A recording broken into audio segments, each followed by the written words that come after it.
Assamese blogger পিকে YouTube চেনেলৰ নতুন এটা ভিডিঅ'লৈ আপোনালোক সকলোকে স্বাগতম জনাইছোঁ। এতিয়া অহা 10 তাৰিখে কি হ'ব, অৰুণোদয় আঁচনি ক্ষেত্ৰত এতিয়া দিবনে নিদিয়ে, এতিয়া এই সকলোখিনি কথা কৈ আছিলে। বহুতে কৈ আছে অৰুণোদয় আঁচনি বৃদ্ধি কৰিব, 1250 টকাৰ পৰা বৃদ্ধি পাব।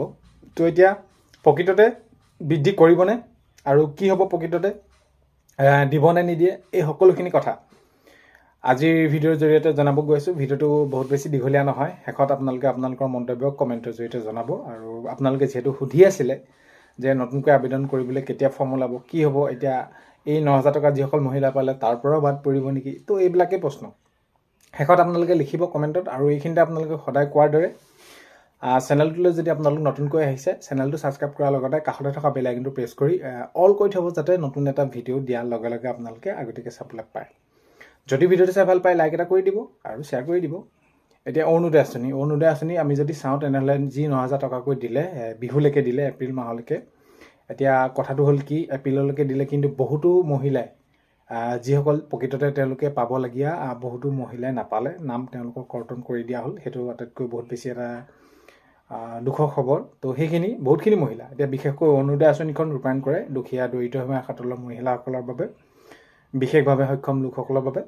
আৰু আমি যদি চাওঁ, যিসকল ধৰি লওক দুখীয়া আৰু সেইসকল মহিলা আৰু বিশেষভাৱে সক্ষম লোকসকল আৰু যিসকলৰ মানে চাকৰি বাকৰি নাই, এই সকল মহিলাৰ বাবে, কোনোবা যদি বিধৱা মহিলা, কোনোবা ঘৰতে বিয়া হোৱা নাই, ঘৰতে আছে, এই সকল মহিলাৰ বাবে। এতিয়া প্ৰকৃত অৰ্থত আমি যদি চাওঁ, মাননীয় মুখ্যমন্ত্ৰী মহোদয়ে কৈছিলে যে যিসকলৰ মহিলাৰ ঘৰত চাকৰি পাইছে কোনোবাই, তেওঁলোকৰ মহিলাৰ নাম কৰ্তন কৰিবলৈ। কিন্তু শেষ পৰ্যায়ত দেখা গ'ল যে যিসকল মহিলা ঘৰত চাকৰিটো বাদেই এবেলা এমুঠি খাই আকৌ আনবেলাৰ বাবে চিন্তা কৰিব লাগে, তেনেধৰণৰ মহিলাৰো নাম কাটি দিওঁ। তো এইটো এতিয়া বহুত বেছি দুখ লগা খবৰ।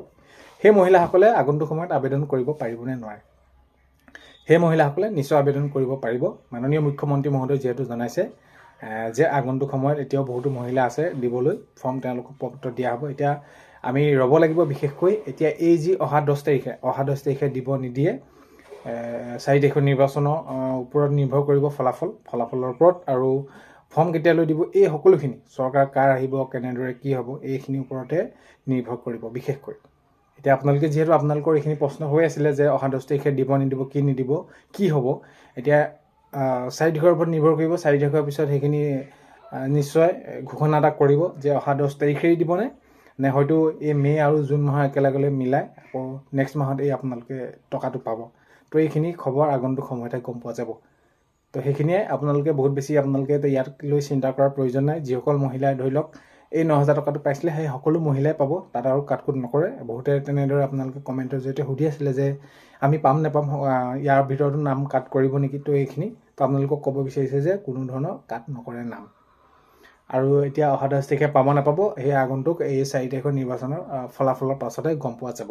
আৰু প্ৰবৰ্তক কেতিয়া ওলাব, সেইখিনিও সেই ভিত্তিতে গম পোৱা যাব। এতিয়া কথাটো হ'ল কি, এতিয়া এইবাৰ যিহেতু অৰুণোদয় আঁচনি যিসকলে পাব বা দিব, এইখিনি ক্ষেত্ৰত আপোনালোকৰ ৰেচন কাৰ্ড লাগিব। যদি আপোনালোকৰ পৰিয়ালৰ ৰেচন কাৰ্ড নাই, তেনেহ'লে আপোনালোকে ৰেচন কাৰ্ড এখন আপোনালোকে এতিয়া ইতিমধ্যে সেইখিনি আবেদন কৰি থওক। আবেদন কৰাৰ পিছত ৰেচন কাৰ্ড এখন হ'লে আপোনালোকে অৰুণোদয় আঁচনিকে ধৰি আপোনালোকে কৃষকৰ ক্ষেত্ৰতে আপোনালোকে যদি চায়, ৰেচন কাৰ্ডৰ সেইখিনি বিশেষকৈ চৰকাৰী ঘৰৰ ক্ষেত্ৰত আৰু এই সকলোখিনি, যেনে ধৰক আপোনালোকৰ আয়ুষ্মানৰ ক্ষেত্ৰত, এই সকলোখিনি ৰেচন কাৰ্ডখন লাগে। তো সেইবাবে আপোনালোকে ৰেচন কাৰ্ডখন যদি নাই, আপোনালোকে আবেদন কৰি থ'ব। আৰু বিশেষকৈ এতিয়া অৰুণোদয় আঁচনি খবৰটো সেইটোৱে। আৰু বহুতে সুধিছিলে বৃদ্ধি কৰিব নেকি, বৃদ্ধি হয়তো কৰিব পাৰে, 1250 টকাৰ পৰা বৃদ্ধি কৰিব পাৰে, আগন্তুক সময়তে গম পোৱা যাব। কিন্তু এতিয়ালৈকে কোনো ধৰণৰ হোৱা নাই সিদ্ধান্ত। আৰু বহুতে কৈছে এইবাৰ 3,000কৈ দিব বুলি। তো 3,000কৈ দিব বুলি এতিয়ালৈকে কোনো ধৰণৰ অফিচিয়েলি নটিছ অহা নাই বা মাননীয় মুখ্যমন্ত্ৰী মহোদয়ে কোৱা নাই। তো আগন্তুক সময়ত দেখা যাব কি কেনেদৰে হয়। তো এইখিনি খবৰ আছিলে। ভিডিঅ'টো আপোনালোকে শেষলৈকে চাই থকাৰ বাবে বহুত বেছি ধন্যবাদ। ভিডিঅ'ৰ প্ৰথমতে কোৱাৰ দৰে চেনেলটোলৈ যদি আপোনালোক নতুনকৈ আহিছে, ছাবস্ক্ৰাইব কৰি ৰাখিব, যাতে নতুন এটা ভিডিঅ' দিয়াৰ লগে লগে আপোনালোকে আগতীয়াকৈ চাবলৈ পায়। আজিলৈ মানে অন্য এটা ভিডিঅ'তে লগ পোৱা আশা। বাই।